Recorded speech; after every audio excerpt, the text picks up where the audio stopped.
नमस्कार मित्रांनो, जय महाराष्ट्र. तर ही आहे आपली गुजरातमधली गुड मॉर्निंग. रात्री आपल्याला गुजरातमध्ये यायला 8 वाजले होते. त्यानंतर रूम वगैरे शोधायला आपल्याला 9-9:30 वाजले. रात्री यायला उशीर झाला होता, त्यामुळं आम्ही भेटेल त्या रूममध्ये ॲडजस्ट केलं. आता वाजले सकाळचे 7. तर आपल्याला आता ही रूम सोडून समोर जायचं आहे आपल्याला सारेगामला. सारेगामला आपल्याला 9:30 पर्यंत पोहोचायचं आहे, कारण आपली इंटरव्ह्यू 9:30 वाजता आहे. तिथून आपण डायरेक्ट रेल्वे स्टेशनला येऊन ट्रेनमध्ये बसलेलो आहे. जाताना थोडीशी गडबड होती, त्यामुळं ट्रेनमध्ये बसतानाचा काही व्हिडिओ शूट नाही झाला. मित्रांनो, आता सकाळचे 8 वाजले. तर हे पहा, आता गुजरातचं सकाळच्या 8 वाजताचं वातावरण. आता आपण आलेलो आहोत सारेगामला. सारेगामला आपला मॅक्लोड कंपनीमध्ये इंटरव्ह्यू आहे. आता आपण जाणार होतो इंटरव्ह्यूसाठी. आता कंपनीचं काही जास्त शूट वगैरे नाही केलेला, कारण जाताना थोडंसं इंटरव्ह्यूचं टेन्शन होतं, त्यामुळे जास्त काही शूट व्यवस्थित नाही केलं झालेला. आणि इंटरव्ह्यू झाल्यानंतर आपण बीचला वगैरे जाणार आहे, तो शूट एकदम व्यवस्थित होणार आहे.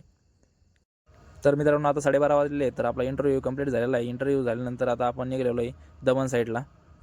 इंटरव्ह्यू तर खूप छान गेला मित्रांनो, तुमच्या सर्वांच्या आशीर्वादाने. तर चला, आता आपण सगळेच फिरायला जाऊया.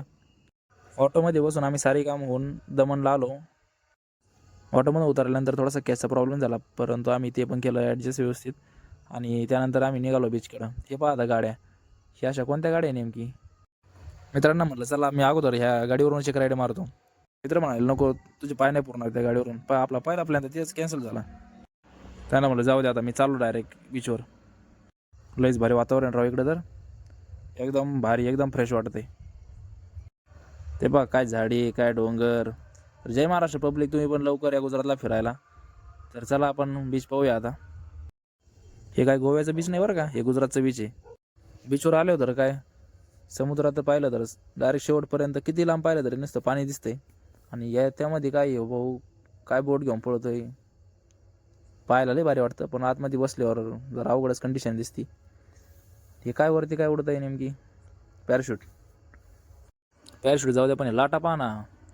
मला व्हिडिओ काढायचे ना, आपले काही कार्यकर्ते तर पळतच गेले बीचवर. म्हटलं मी तरी कशाला मागं थांबू, मग मी पण गेलो पटकन पळत. मस्त आम्ही दिवसभर मस्त थकलो प्रवास करून, पण बीचवर आलो काय दम निघतोय आपल्याला. तेवढ्यात ते तिकडून आप्पा दिसला, त्याला हात केला, चल म्हटलं जरा पुढं जाऊ आपण. आप्पा म्हणजे आपले ऋषभ बरं का, आम्ही त्याला आपलं लाडाने म्हणतो आप्पा. तेव्हा तो म्हणायला लागला आपल्याला ते छत्रीचं बसायचं आहे, छत्री म्हणजे ते पॅराशूट. म्हटलं नको. त्याला म्हटलं त्याच्यात नको, आपण दुसरं काहीतरी पाहू. एवढ्या उन्हाचं पण इथं बरंच पब्लिक आहे राव. इथं बीचवर सगळं उंट घोडे सगळे रायडिंगसाठी आहे वाटतं. आणि म्हटलं चला आता समोर जरा, इथं तर काही नाही दिसत. मग समोर आल्यानंतर हे पहा, इथं घोड्याच टांगा. बरं म्हटलं, उन्हातानाच फिरायचं बाज झाला आता. चला आता आपण पण जराशी मजा करू. आणि चला म्हटलं आता बोटमध्ये बसू. काय हे जॉकेट घालायला लावलं त्याने, बरं आहे म्हटलं, जॉकेट घालायला तरी भेटते. काय अगोदर घेतलं जॉकेट व्यवस्थित घालून. मित्रांनो, आपला ब्लॉग हा खूप मोठा होत चालला आहे, त्यामुळे आपण बोटची रायडिंग ही समोरच्या ब्लॉगमध्ये घेणार आहोत. ब्लॉग पाहण्यासाठी आपल्या चॅनलला लगेच सबस्क्राईब करून ठेवा मित्रांनो. जय महाराष्ट्र.